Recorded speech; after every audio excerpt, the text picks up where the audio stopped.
What's going on, guys? It's Jeremy. We're going to be talking medical gear today. We're going to be talking IFAKs, we're going to be talking med bags, we're going to be talking all about medical gear. Stuff that any person at any given time could and should have.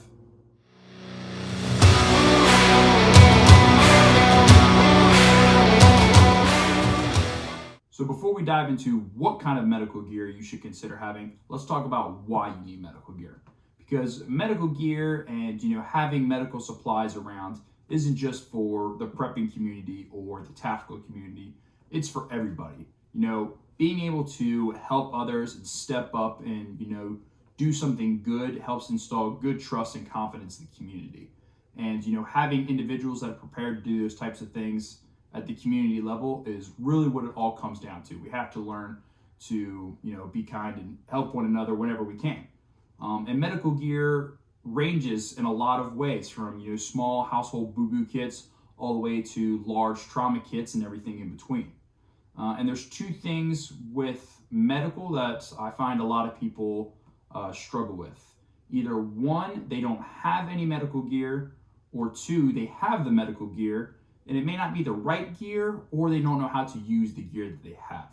So we're going to break out a few different types of medical kits and IFAKs and all that kind of stuff, why I put what I put in them, and the type of training that you should get in order to encounter the scenarios the correct way that you may in everyday life. All right, guys, this first one we're going to talk about is probably one of my favorite ones, and this is really the most well-rounded. If a trauma IFAK and a boo-boo kit got together and made sweet love, this would be the product. This is the happy medium. This is, something I personally keep this one in my big pack, my 72-hour bag, but I also take it out of my big pack when I travel, and this is what I bring with me. This is also perfect for just keeping in your car or keeping around your house. You could just hang it up somewhere or put it on top of a shelf in a closet and just always know where it is. This is the happy median. This comes in at just over 2.5 pounds, and it's about the size of a Bible, maybe a little thicker, definitely a little thicker, but not too bad in size considering everything that's packed in there. So let's go ahead and talk about that. Let's go ahead and get it undone. Really simple design. This is actually an IFAK that's designed to be a rip-away IFAK. It has a panel in the back that it's Velcro to, but I don't use it on a plate carrier. I use it as just my general IFAK Plus. And I really like the interior design of this pouch itself. Specifically this fold-out portion, all zipped up, kind of mesh, kind of see-through, and then there's a ton of dividers and pouches in the actual pouch itself. And I really like that. So let's go left to right and talk about what we got.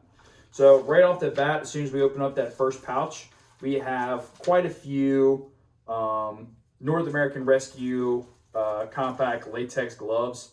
Anytime you're in an environment that you may be exposed to blood or bodily fluids or anything like that, specifically with strangers, you want to make sure you have some level of PPE. Always wear gloves when you're doing anything medical.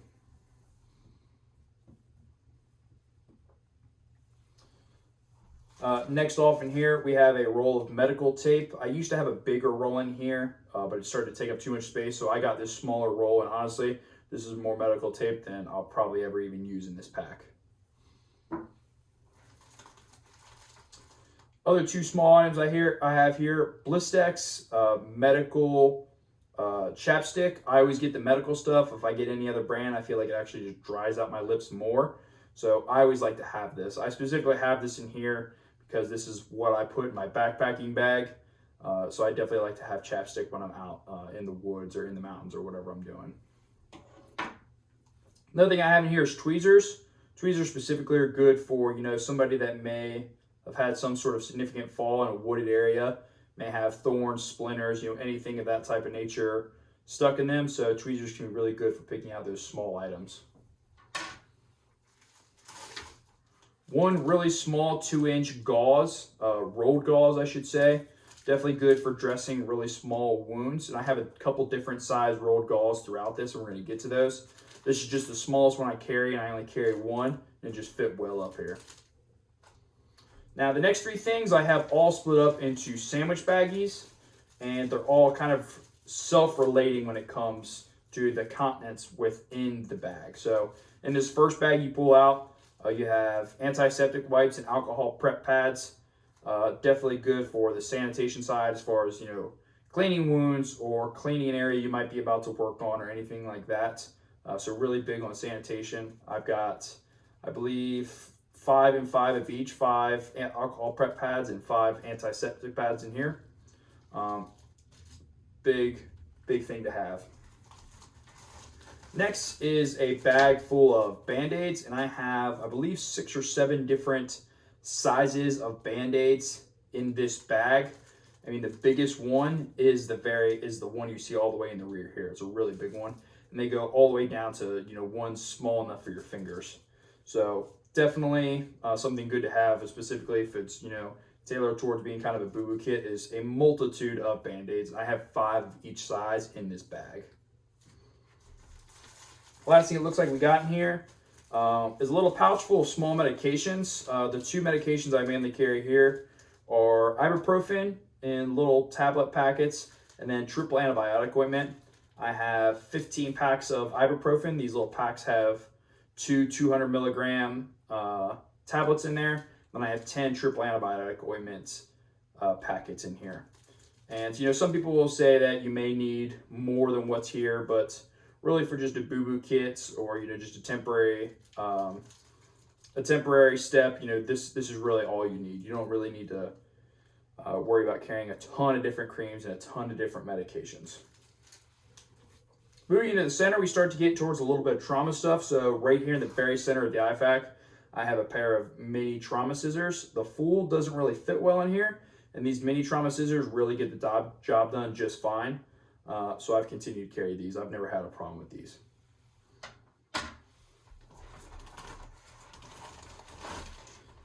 Next, we have a cat tourniquet.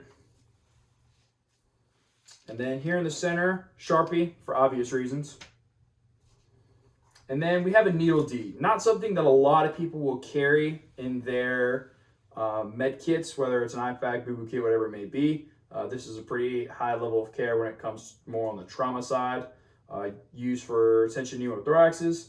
I've received training on this when I was in the Marine Corps, so I'm confident in using this. I've never had to do it in real life yet. Hopefully I never have to, but this is a good time to make the point that you never want to use gear as serious as this, like a needle D, if you have never been trained on it before.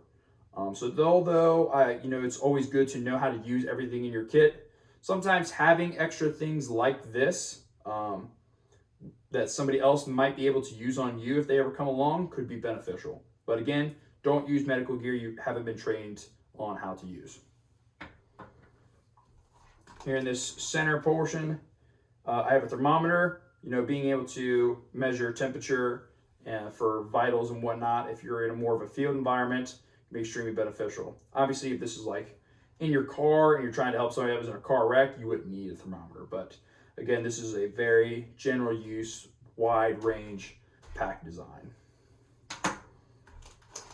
Tube of hydrocortisone cream, another way of treating wounds and rashes and stuff like that.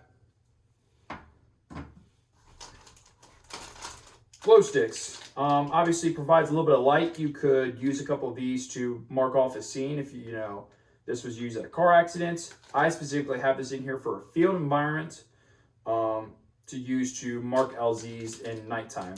So if I was at either in a tactical environment or I was just at a national park or something like that, and there was an injury at nighttime and a medical bird had to come and get the patient or the casualty, I can tie 550 cord off to this and make a buzzsaw for those that are familiar with it and help mark that LZ. So I like to carry chem lights with me. There's actually another little pouch here in the back behind all of that, and that's where I keep my pressure dressing. I have a 4-inch compressed pressure dressing from North American Rescue here. Really, really versatile piece of equipment, whether you're covering up penetration wounds from like a gunshot wound or something like that, or someone just has a really serious laceration from a car accident or an abrasion from falling outside. Whatever it may be, pressure dressings are extremely versatile. Here I just have a couple of 4x4 gauze pads used really well just for covering wounds, and the larger gauze we get into later can be used just to help dress things. All the way on the right side here, I carry 2 compact North American Rescue gauze for wound packing. This is normally my go-to when it comes to wound packing. I like these the most. They're very compact, very lightweight. So I always go with North American Rescue compact gauze or Recon Medical's compact gauze. Another thing we got here is 2 nasal airways. These are size 28. I found those to just be the best size considering the crowd I'm normally around. Normally I'm just around general military age guys. So I just keep 2 28s in here. They do have, the lube jelly on there as well. I don't carry any oral airways in here, just the nasal airways. Not that I don't know how to use oral airways. I just feel like these are extremely simple and easy to use. Space blankets, really good for trauma patients, whether it's something like a car accident where someone had a lot of bleeding, or it's a field or tactical environment where somebody shot and lost a lot of blood. Space blankets help people, contain and retain, I should say, that bodily heat that they may not be able to do as easily when they've lost all that blood. So very good, very useful. Getting into the very last pouch here, all the way in the back, lots of stuff in this pouch, lots of stuff. I have a couple of 4-inch roll gauze here, mainly used for help dressing wounds when you combine it with like any of the different gauze pads that I have. Rolled gauze is an extremely versatile piece of gear. Again, if you use one pressure dressing, you kind of got to start to improvise and make other types of wraps and covers. So rolled gauze, very, very good to have. Next, I have some thicker surgical pads, a little bit heftier than just your normal standard gauze pad. And I like to use these on large lacerations or abrasions where I may have already used a pressure dressing ring. I don't have one anymore. And I can use the rolled gauze with these to kind of create a semi-pressure dressing.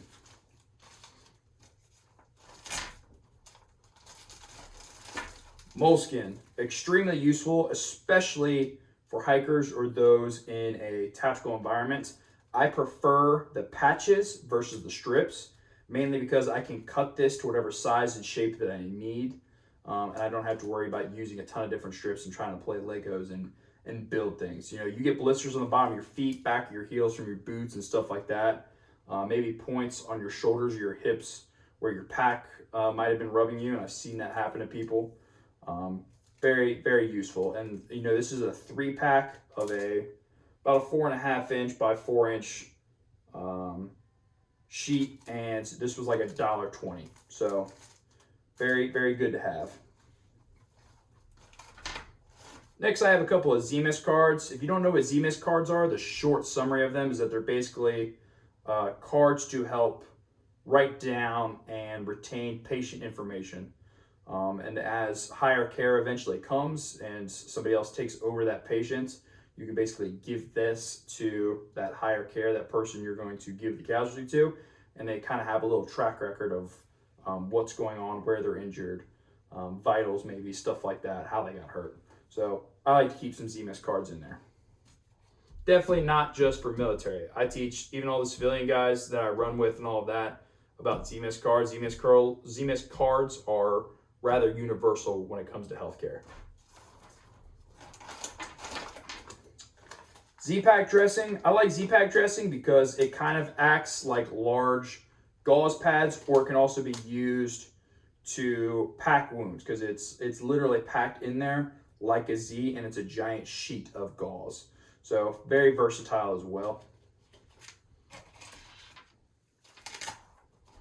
Last thing I have in here are chest seals. I usually go for the 2-pack of the Halo chest seals.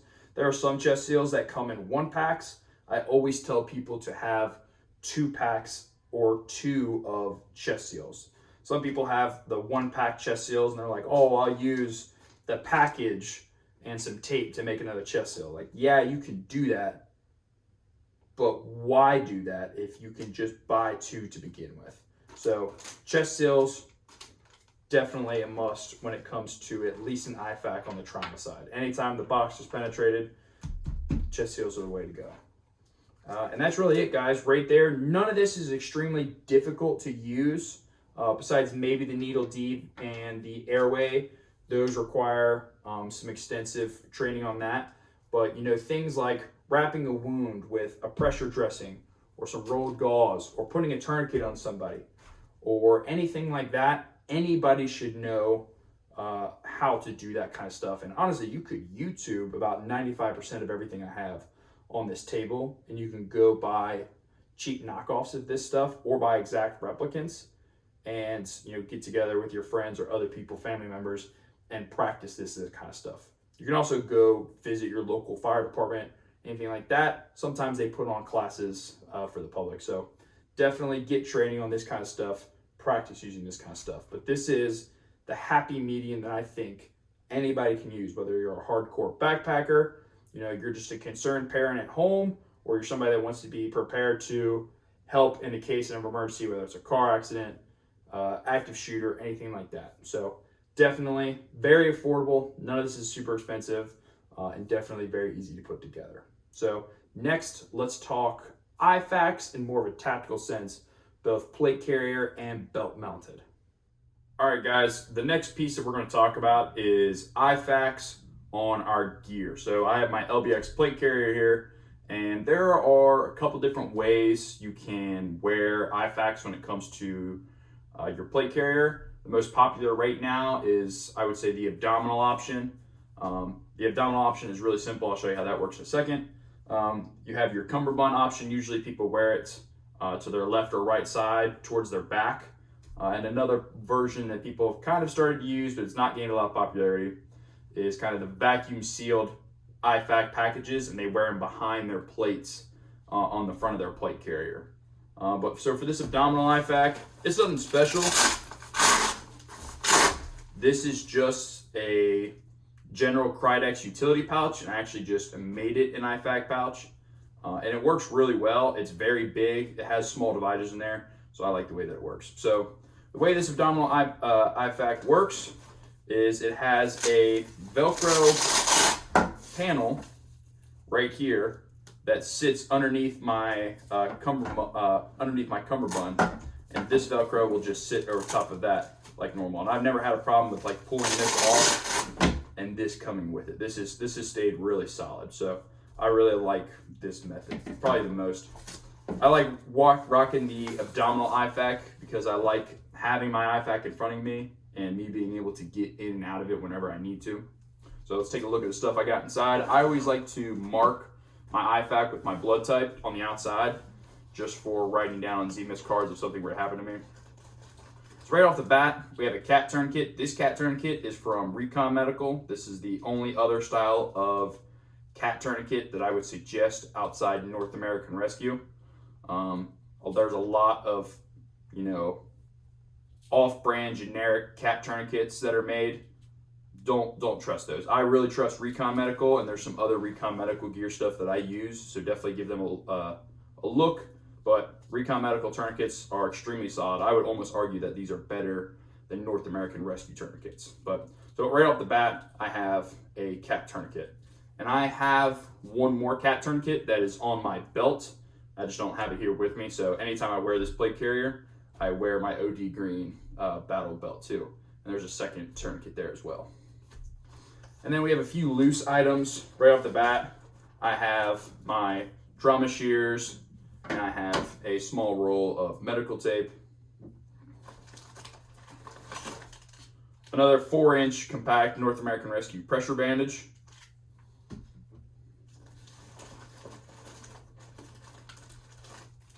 Triangle bandage by North American Rescue. Not exactly a crucial piece when it comes to the IFAK. but I have the room, so I like to go ahead and add it in there. In my more compact IFAK, specifically on the belt side, I don't believe I have triangle bandages in there, but they can be extremely useful. A small, I believe this is another 2.5 or 3 inch rolled gauze. Again, that was added just because I have the space.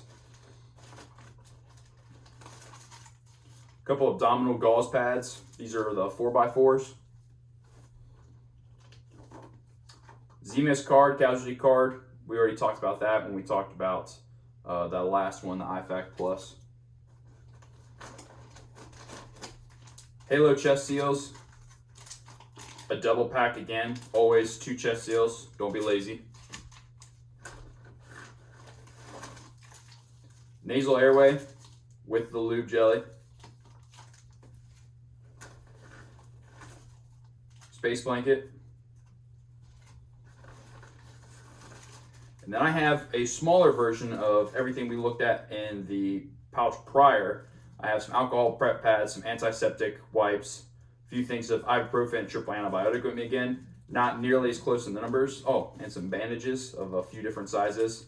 A lot smaller though, just in case I'm ever separated from my pack for whatever reason in a tactical environment. I have a little bit of a boo-boo kit on me. Doesn't take up really any space at all. And then in the little, you probably can't see it the best, but there are some divider pouches here that hold things really tightly. And I have 2 North American Rescue compact gauze in here. A lot of people like hemostatic type gauzes, and it's caught some flack over the years. I like just traditional wound packing with the gauze. I think this is extremely simple and easy to use, and you don't have to worry about, oh, maybe this product will have this effect on me. You good old-fashioned gauze is what I like. And I always carry at least 2. I don't really like carrying 1 unless I'm like really pressed for space. Sharpie and a needle D. And the last item in those dividers is a pair of latex gloves by North American Rescue. And that is my IFAK. Extremely simple, really more trauma based than it is boo-boo based. The only boo-boo stuff I really have in here is, like this thing of little band-aids and some little medications. But this is really just about everything you need right here. Some people will probably say something like, oh, you don't have any SAM splints, or you don't have an eye patch or anything like that. This is the stuff I find to be most useful. If I need to make an eye patch, I can use a 4x4 and this rolled gauze and make an eye patch that I really need. Could I find space to have an eye patch in here? Yeah, probably. But this is the bare essentials, and even some of this is a little more than you probably need. But I would say this is a really good standard for the IFAK. A lot of people try to get as small of an IFAK as possible. They start throwing things out.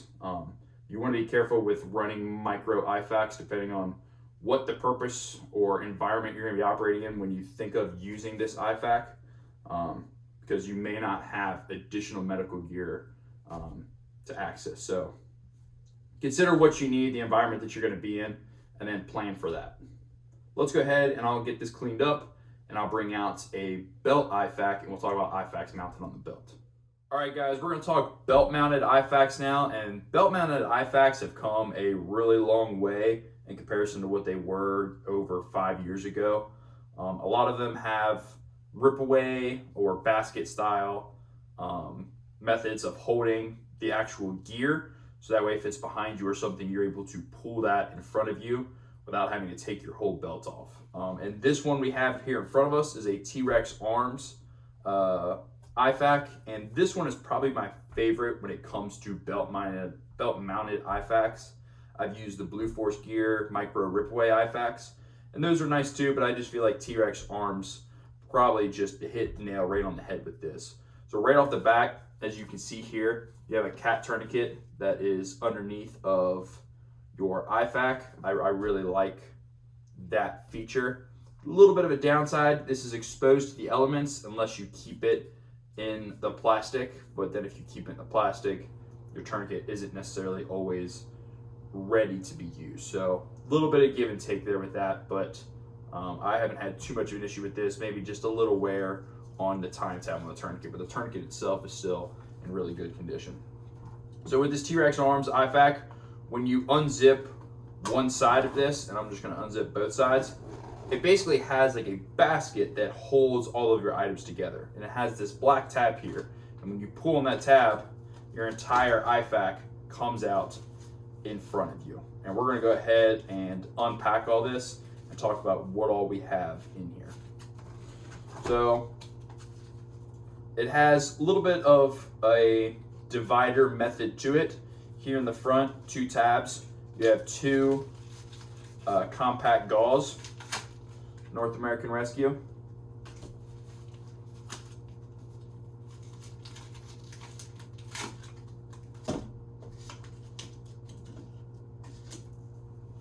And then in here in the back portion, we have a couple things. Right out the back here, I think I personally add this to it. We have some latex gloves. We have another North American Rescue 4-inch pressure bandage. And then we have 2 hyphen chest seals. Remember, always 2, don't be lazy. And that is it I have for this belt mounted IFAK. This one is kind of constricted when it comes to space. There's a lot of other things that you may want, but this is the life-saving stuff right here, and that's all this IFAK is designed to do, is the life-saving stuff. We're not fixing boo-boos with this. So you have a tourniquet for extremity bleeding. You have chest seals for penetration wounds to the box. You have a pressure bandage for other types of hemorrhaging that you may not be able to fix with a tourniquet or you're trying to clean up, and then gauze for wound packing, of course. Latex gloves because safety and sanitation. So that's really it. Really short on the T-Rex Arms IFAK, and again, I very much like this. It's all made in USA. It's made in-house by hand by T-Rex Arms. Definitely go give them a look. And honestly, it's very affordable. And this IFAK was hand-packed by myself. You have the option for them to pack it a certain way.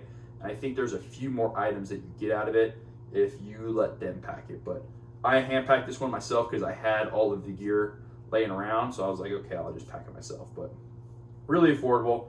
Definitely a very good option if you don't want to rock a plate carrier mounted IFAK and you want to rock a belt mounted IFAK. We got one more item we're going to talk about, and we're not really going to go into much depth about it. We'll go ahead and transition over to that. All right, guys, last item that we're going to talk about, and I'm not going to unpack all this because this could be its own 20+ minute long video, but this is like the highest standard of medical gear and medical bags that you could probably get to as just the average person, or even if you're just your common EMT or paramedic. I'm an EMT myself. I served as the team medic when I was with MSAL in the Marine Corps. So this was the bag I pretty much created to have everything that I felt that we needed. And this has everything from multiple levels of trauma gear to all the way down to boo-boo stuff, airways. We have sterile water in here for cleaning eyes. I mean, we have everything in here. And it's really not that heavy. It's the size of a normal backpack. I keep this in my truck at all times. And we also use this for all the guys that I train with. We use this as like our standard squad medic bag. So this is an extremely affordable thing to build, I think, if you have a couple people going in on it, or you're more family oriented. Definitely something a family could have just in the house. Like if this was the only medical gear you had in your house, you would be set forever. This probably has 5 or 6 IFAKs worth of trauma gear in here, endless supply of boo-boo stuff. I have SAM splints for making splinting stuff, all types of stuff in here. So definitely the highest tier you could probably get to, and I'm not really going to go much into depth about this. Just consider once you get all the other smaller stuff, you should always continue to try and progress. So definitely a backpack is a very easy way to do that. All right, guys, that's it. That's all we have for medical gear talk today. Hopefully you learned something or came up with new ideas or found ways to improve. I know a lot of this can be really overwhelming when you look at everything that I've laid out and you're like, that's really expensive. How am I supposed to be able to, put all this together and afford all this? You don't have to do everything at once. And it really comes with anything that you do with this, whether you're building a weapon loadout, you're building a plate carrier, you're building your medical, you're building your prepping with your food and all that. Everything doesn't have to be done at once, and everything is a process. So start small and learn as you go. The biggest thing is that you get this gear, but you also get training and learn how to use all this gear. The internet can only do so much for you, and the internet is extremely full of knowledge, but it's nothing for hands-on training. So look for hands-on training classes and get out there and use your gear. As always, guys, stay safe, stay prepared.